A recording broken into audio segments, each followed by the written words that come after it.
Welcome to the Story Times. I sat at the large wooden desk in my home office with a grim sense of determination. After reviewing my checklist for the 10th time and ensuring my plans were properly prepared, I leaned back in my chair, closed my eyes, and recalled the events of the past 2 weeks. Our first exchange of emails occurred 12 days ago, while I was on a business trip to Memphis. My message was sent to an alluring woman using the username Sophia. Sophia is a member of a popular, globally recognized website for cheaters that I was drawn to Sophia's profile. The headline of her profile read, "Sweet and married. Looking to explore." I am a 48-year-old married woman. I have spent more than half my life as a loving wife and mother, dedicating myself to my family, friends, and community. Now, selfishly, I want to explore sex with other men besides my husband. I am incredibly reserved and will only meet with those who are willing to play by my rules. If you're interested, take a risk and introduce yourself. With great interest, I wrote, "Hello. My name is Mark. I'm 39 years old, married, and intend to stay married, well-educated, and have a professional career. I work as a senior project manager in the computer hardware industry and am overseeing a project near your area. I travel to Hartford weekly and will maintain this schedule until the project is completed in 18 months.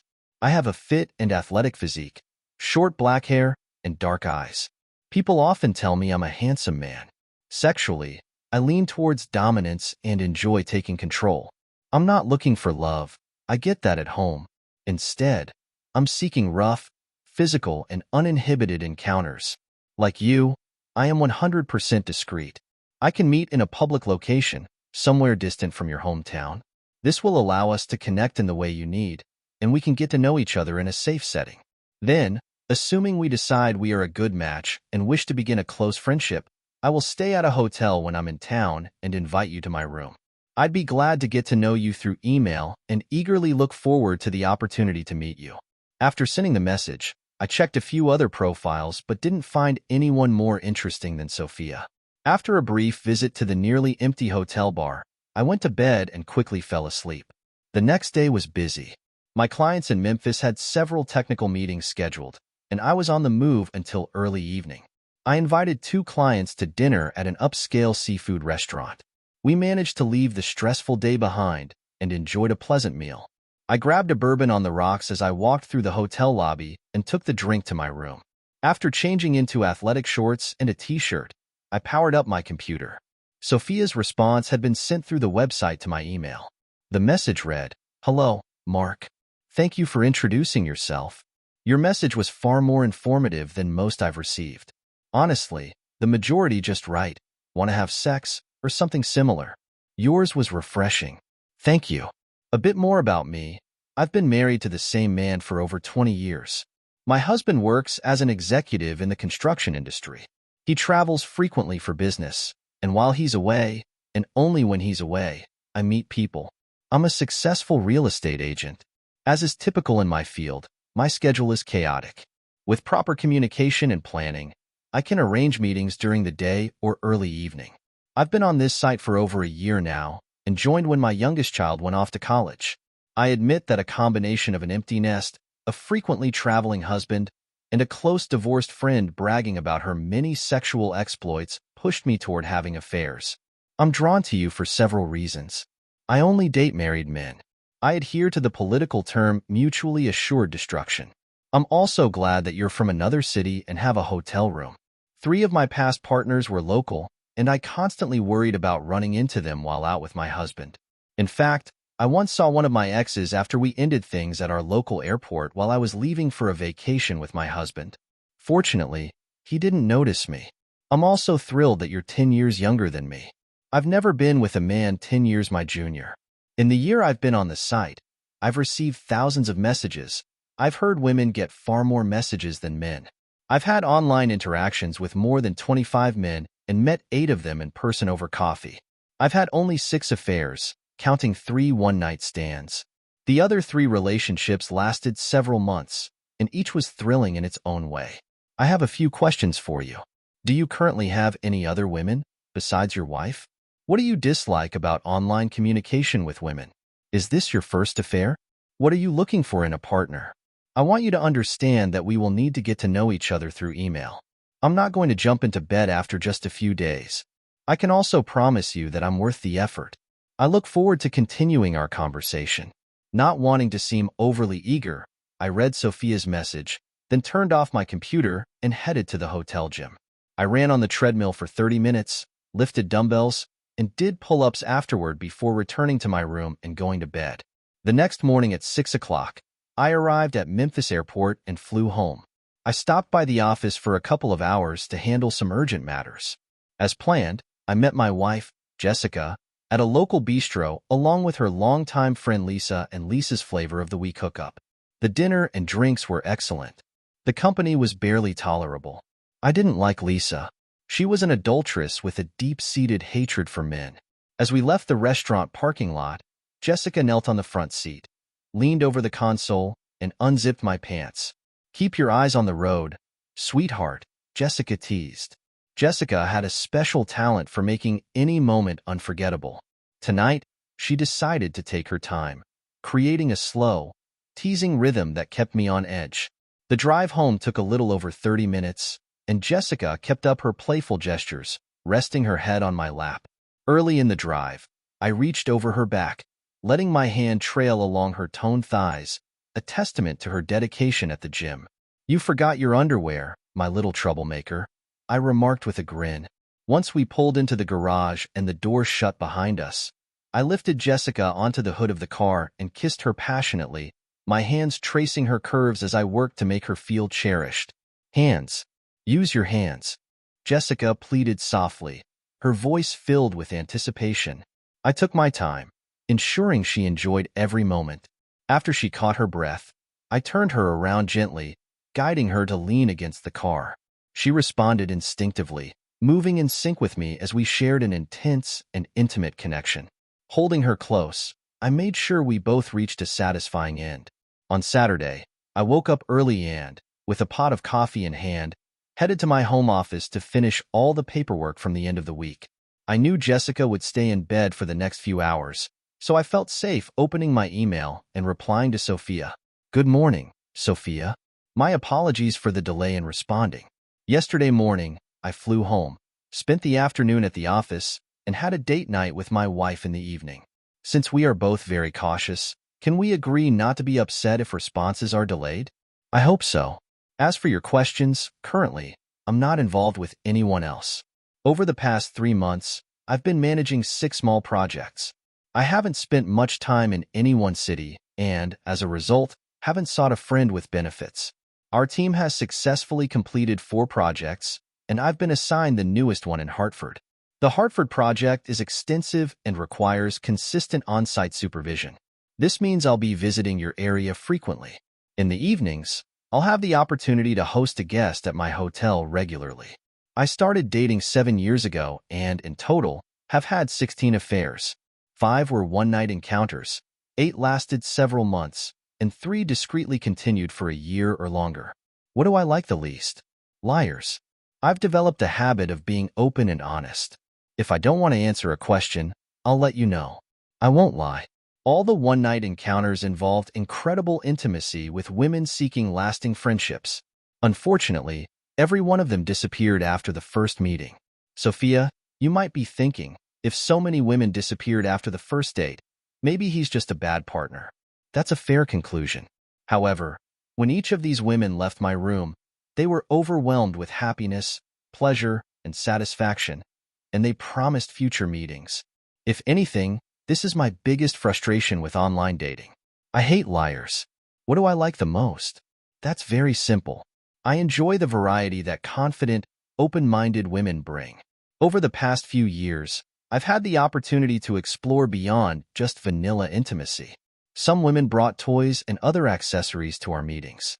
2 invited their girlfriends to join us, and 1 even asked me to find an additional man for her. Your last question was, what am I looking for? I'm looking for a woman interested in a consistent and, hopefully, long-term affair. She will be attractive and proportionally built. She'll be able to meet a couple of times a month. She'll be a lady in public and an adventurer behind closed doors. I like women who are talkative and aren't afraid to use sexually charged language in private.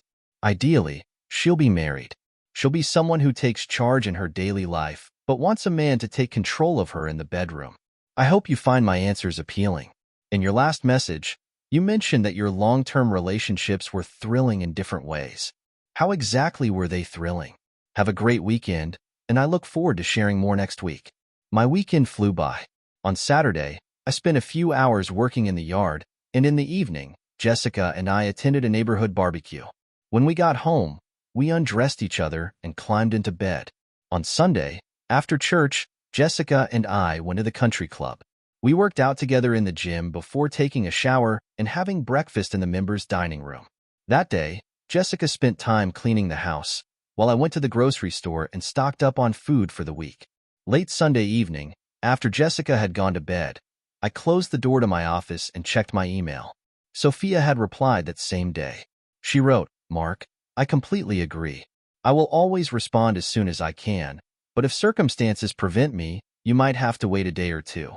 I also promise I won't just disappear. If I decide you're not the right match for me, I'll be honest and tell you. I promise." I also agree that flaky people and liars are the worst part of online dating.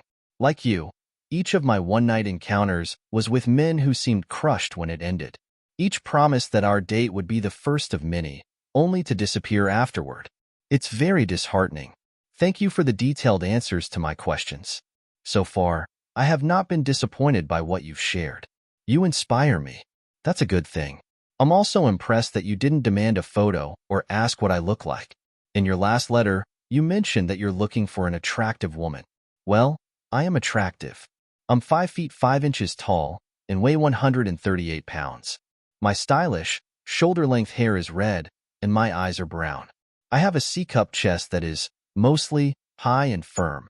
I work out almost daily, and I have a toned, flat stomach, great legs, and a backside that makes men at the gym drool. I mentioned before that each of my 3 long-term affairs was thrilling in its own way. One man was very strong and took what he wanted within my limits. I was incredibly turned on by being used for his pleasure. Fortunately, he also made sure I was satisfied. The second man was black. I still get excited thinking about how sensual it was to witness the contrast of his dark skin against my fair complexion. It was incredibly captivating and made up for what I initially thought was a disappointing size. I admit, I had hoped the myth about black men was true. Unfortunately, my lover turned out to be average in that regard.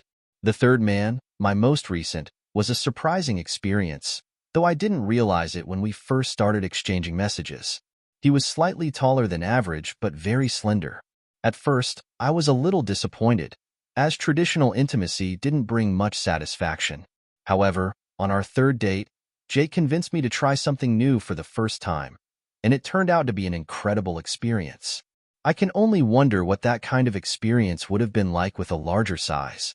I've thought about introducing this kind of intimacy with my husband since he's well endowed. However, after many years of denying him access to that particular option, I don't want to change my behavior and raise his suspicions. My husband has been gone all day and will be home soon, so I'll make this quick. I'm sending you an anonymous, faceless photo so you can take a look at my hot, mature body. I hope you like it. The photo was incredibly alluring, showing Sophia from the neck down. She was wearing a wet white t-shirt similar to the ones women wear in wet t-shirt contests during spring break. She looked stunning. As usual, Monday morning was filled with updates and planning meetings. I needed to wrap everything up by the end of the day since I was leaving town the next morning. After lunch, I closed the door to my office and replied to Sophia. "Wow, you are an incredibly attractive woman. Hot. Absolutely scorching. Tomorrow, I'm flying to Hartford, and knowing that you're nearby and continuing this conversation will be more than enough to keep me content for today." In my first email, I provided a general description of myself. I'm also pleased to share that I work out daily. I run 20 miles a week and lift weights every other day. I'm in great shape, with well-defined arms, shoulders, and chest. Like your last partner, I'm well endowed and an inch longer than average. I'm also thick. Very thick. I apologize for keeping this email so short. Work is hectic today, and I need to head to my next meeting. I've attached a few photos for you. The 4 photos were quite suggestive. The first showed a toned, gym-trained body from the neck down, dressed in sweat-dampened shorts and a t-shirt. The second image was similar in pose, but without clothing, focusing on physical fitness and definition. The third photo featured a close-up of a private moment, with a white man and a stunning African-American woman. In the final image, the same woman appeared in an intimate position, though her upper face was intentionally blurred to maintain privacy and anonymity. Due to my travel schedule and challenges with finalizing the project, my days were packed. Over the next 2 days, I worked late into the evening and didn't check my email. When I finally did, I found 2 messages from Sophia. She had written to me on Monday evening, "Your letters keep me constantly on edge. I go through 3 sets of lingerie a day. Oh my God, I'm so stressed.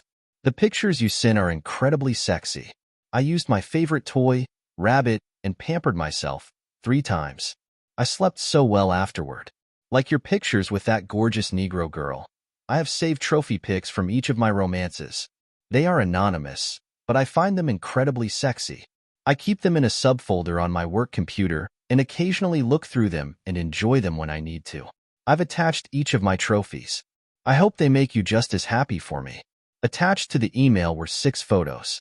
In each of them, Sophia was on all fours, with a different man positioned behind her. Holding the camera high, the man had taken a picture of their intimate moment. I could see her beauty in every photo, as well as her remarkably sexy, large light brown birthmark on the upper part of her left buttock.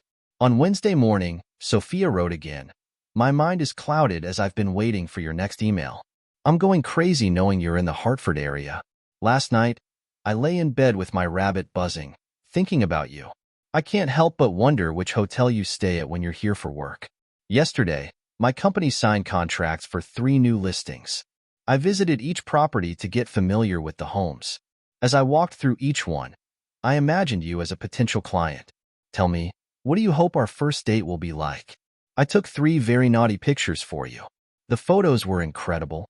I was planning to meet 3 colleagues at the hotel bar for drinks late into the evening. Before heading out, I took a photo of my computer screen with Sophia's third picture displayed. It was easy to see the large puddle of my excitement on the dark table next to my laptop in the hotel room. I wrote, 'This is for you.' I'll write a much longer message later." After having quick drinks with my team, I returned to my room. I wrote to Sophia, "I'm staying at a hotel near the convention center in downtown Hartford. The hotel is relatively new and has 2 great restaurants and 2 bars. The parking is excellent. After 6 p.m., the lobby is reserved for guests only. The Marriott isn't a hangout for locals, so it would be unusual for my partner to run into someone she knows. As a real estate agent, you could easily tell anyone you're meeting with a client. That said, if we decide to pursue an affair, I'll stay at any hotel where you feel comfortable. I can stay wherever you'd prefer. Sophia." Our emails have become very candid. I'm glad you're excited, and I hope you're starting to think about meeting in person. You asked about our first date. Let me describe it to you. Our first meeting will take place during a workday at a local cafe. You'll be dressed professionally for me, wearing a button-up blouse that highlights your sexy figure. You'll pair it with a skirt and high heels. You'll skip the underwear, tights, or stockings. While we sit together, we'll get to know each other better. In 30 minutes, we'll discover how truthful we've been in our emails.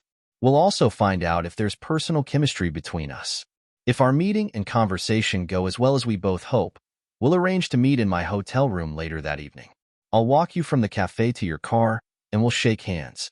I expect that when you get into your car, you'll put on a little show for me. After the show, I'll give you the key to my hotel room, and we'll meet there later that evening. Sophia, I expect you to be my obedient plaything. You'll do whatever I want. If your husband is going out of town next week, let's arrange a meeting. When is he leaving?" While I was writing to Sophia, she replied to my previous photo and email, "I've never seen so much juice. Damn, I think I'll just have to drink it all. You're such a sexy and exciting man. I can't wait for your next email." It was only 11 in the evening. I decided to leave my computer on, expecting Sophia to write back again later that night. I took a walk through the hotel bar. Aside from a few solitary businessmen, the place was empty. I ordered a bourbon to be sent to my room. By the time I returned, Sophia had replied with a short note. "My husband is leaving on Monday. I'm so nervous, but I really want to meet. Can we meet Monday at 9 a.m.? Let's meet at the Starbucks in Wethersfield. It's on Silas Deane Highway, near Marshall's. I'll dress as you requested. I'm bringing my rabbit and plan to use it for pleasure while you watch. It'll be quite the show, I promise. I can't wait for Monday evening. I want to be your married plaything. I'll let you use me. Wow, you're driving me crazy. I flew home on Friday, and we had a normal weekend. On Friday, we had dinner at a restaurant, and when we returned home, we had sex. On Saturday, Jessica and I joined another couple for a round of golf, followed by drinks and dinner. After another intimate moment on Sunday morning, we went to church and then to the gym. Sunday was a beautiful day. I grabbed a book and read for a couple of hours. It was a peaceful day. It was 8:10 a.m. on Monday when I heard Jessica close the bathroom door. The noise pulled me out of my thoughts about the past 2 weeks. I got up from my desk and walked to the kitchen. Filling a mug with coffee, I sat down at the kitchen table. I heard the click of Jessica's heels as she came down the carpeted stairs and walked down the tiled hallway toward the kitchen. Jessica, in her pre-coffee morning haze, went straight to the coffee pot. I calmly watched as she poured a cup and stirred in a teaspoon of sugar. She took a satisfied sip, turned around, saw me, and let out a startled squeal. "Chris," she exclaimed, "you scared the daylights out of me. I thought you'd already left for the airport." I took a slow, deep sip from my mug before responding. "The trip is canceled. Jessica and I have been married for 23 years, and in that time, I've learned to read her like a book." She was trying to appear unbothered, calm, and composed. But in reality, she was panicking. She casually walked over to the bookshelf at the end of the kitchen table. Every night for the past 15 years, Jessica had charged her laptop and phone there before going to bed. Noticing the space was empty, she asked, "Chris, what did you do with my phone and laptop?" Instead of answering, I took another sip of coffee and asked, "Why aren't you wearing underwear?" "What? What the hell are you talking about?" "I'm talking about the fact that you're not wearing underwear. Why are you naked under your blouse and skirt?" Jessica's face started to flush as she replied, "Don't be a creep. I'm wearing underwear." She began to slowly back away from the kitchen. Before she could take 2 steps, I asked, "Why are you lying to me? How dare you accuse me of lying? What's gotten into you?" I wasn't fazed. "Jessica, I can see how your chest moves under your blouse with every step you take. You're not wearing a bra. I've also seen you 100 times wearing a skirt without panties. When you do, you exude sexuality, just like this morning. I know you're not wearing panties." When she didn't respond, I added, "Just lift your skirt and prove me wrong." As our staring contest continued, I stood up from the table and started walking toward her. "Stop," Jessica shouted. "Jessica," I interrupted, "one of us is going to lift your skirt. You can do it now, or I'll do it. You have 2 seconds. "Fine. I admit it. I'm not wearing underwear. You're right. I wanted to feel sexy today. I wanted to have a playful little secret. What's the big deal? There's nothing wrong with wanting to feel sexy. I find it exciting." Jessica smiled. After a few moments, I continued, "But that doesn't explain why you lied to me. I'm curious, how often do you lie?" "I'm not lying to you, Chris. You caught me off guard, and I was embarrassed." Jessica thought the conversation was over, so she pointed to the bookshelf again and asked, "What did you do with my phone laptop?" "I wanted to know where you're heading so early in the morning." "Where the hell do you think I'm going?" "I'm going to the office," she snapped, sounding defensive. Returning to my seat, I took a sip of my quickly cooling coffee. Looking her directly in the eyes, I said, "You're lying again." Jessica reacted as if I had slapped her. Growling like a mother bear, she said, "How dare you? That makes it twice. Twice in 5 minutes you've lied to me." I can't help but wonder if lying to me has become routine. Where the hell are my laptop and phone? I need to get away from you before I say something I'll regret. When I didn't respond, Jessica shouted, "Where are my devices? I want them right now." "They're locked in my safe," I replied calmly. Pointing toward the front door, I added, "Feel free to leave, but your electronics are staying here." The best word to describe Jessica's expression was shock. It was as if she had been transported to a new world where nothing made sense. She visibly composed herself, walked to the kitchen table, and sat across from me. Taking a deep breath, she asked, "Honey, could you explain to me how?" After we kissed goodnight and said, "I love you," last night, we ended up with this mess this morning? After thinking for a few seconds, I slowly nodded and said, "I lied." "You lied? Fine. What did you lie about, darling?" Looking directly into Jessica's eyes, I told her, "I lied about loving you." I was surprised that Jessica managed to keep her emotions in check. A few moments passed before she asked, "You don't love me anymore?"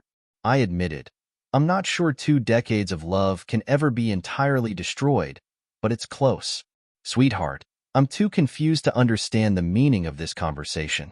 You need to explain everything to me so I can understand." "I'll be happy to do that if you'll do me a favor," I replied. "I'll do anything, darling. You know that." Jessica answered, "For the rest of this discussion, I don't want you to call me honey, sweetheart, darling, or any other term of endearment. In fact, I don't want you to call me Chris."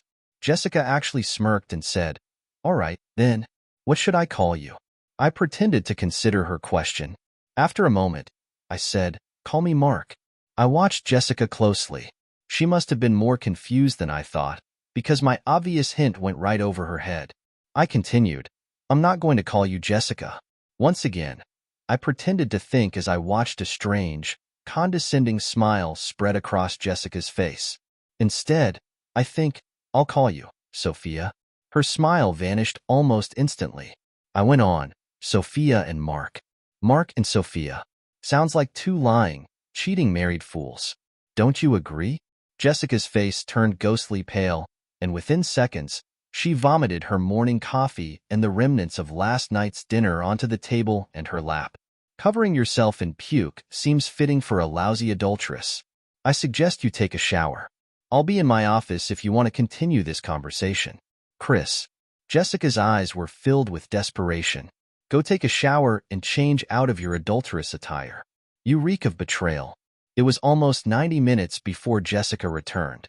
She was wearing jeans, a shirt, and sneakers. She walked into my office and dropped into the chair across from my desk. After her shower, she somehow looked worse, but at least she smelled much better. "Chris, you have to believe me.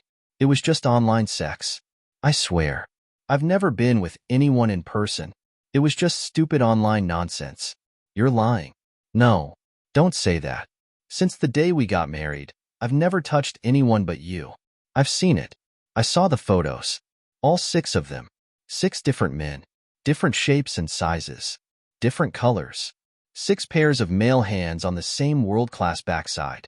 A world-class backside with the exact same large, bean-shaped birthmark. It was you, Jessica. Stop lying. Just stop this damn lying." Jessica doubled over, trembling as she cried into her hands. I let her cry until she finally stopped. She was about to say something, but I raised both hands to stop her. "Now it's my turn to talk."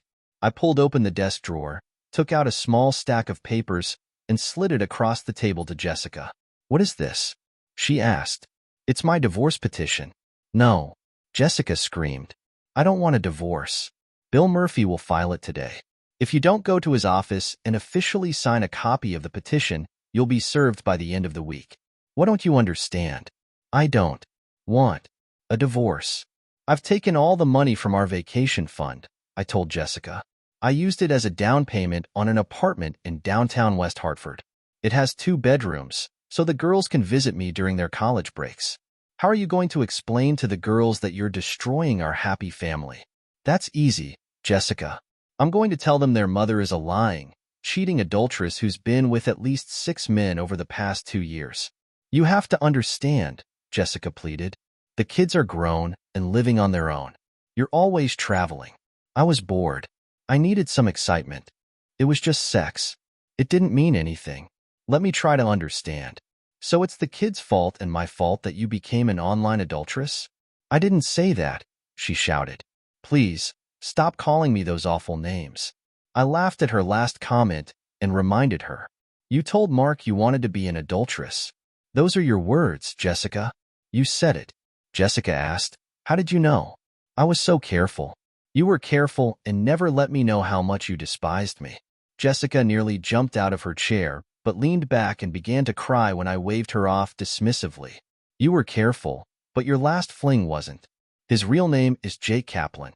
His wife suspected he was cheating. She hired a private investigator who uncovered your affair. She sent me a copy of the report. It includes 3 videos of your recent encounters. Jessica continued to sob quietly. I want you to know that I was able to identify 4 out of your 5 other flings using the saved emails. All of them are married. I will provide their wives with evidence of their husbands' affairs with you, including your name and contact information. After a few moments, I added, I'll be calling the girls, our parents, and our siblings soon. I won't go into details, but I'll tell everyone that I'm divorcing you because of your infidelity. I won't be the bad guy in this mess. 5 months later. It was late on a Friday evening. I had just landed at the airport and was heading to my new home. Since I hadn't had dinner, I stopped at a trendy new restaurant in downtown West Hartford. I was sitting at the bar, my plate cleared, and my bill paid. I was enjoying the last sips of my Merlot when I felt a hand on my shoulder. A woman said, I've wanted to apologize to you, but I wasn't sure how you'd take it. Recognizing the voice, I turned and saw Lisa, Jessica's man-hating friend. Why would you need to apologize to me? Lisa sat down next to me, sighed, and said, I think my stories about my sexual adventures might have influenced Jessica and contributed to her cheating. Your stories. I laughed. You're probably right, Lisa. But it was Jessica who created a complex online life. Our breakup is her fault. I accept your apology, but it's unnecessary. She's a complete mess. I'm worried about her. Many people are.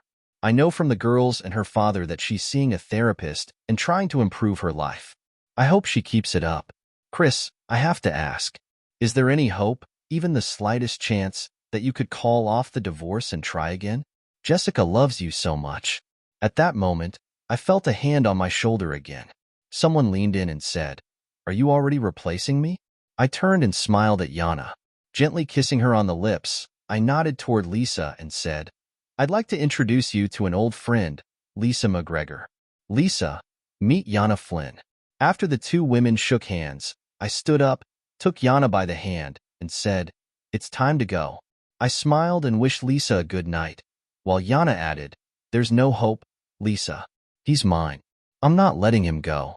And so we've reached the end of today's story. Was it what you expected, or did it take a twist you didn't see coming? I'm curious to hear your thoughts. Share them in the comments below, and let's get a conversation going. If this story kept you hooked, make sure to hit that like button. And if you're new here or just haven't subscribed yet, now's the perfect time to join our community. I bring you fresh, captivating stories every day, so click that subscribe button and turn on notifications so you never miss out. Thanks for watching, and I'll see you in the next one. Thanks for watching.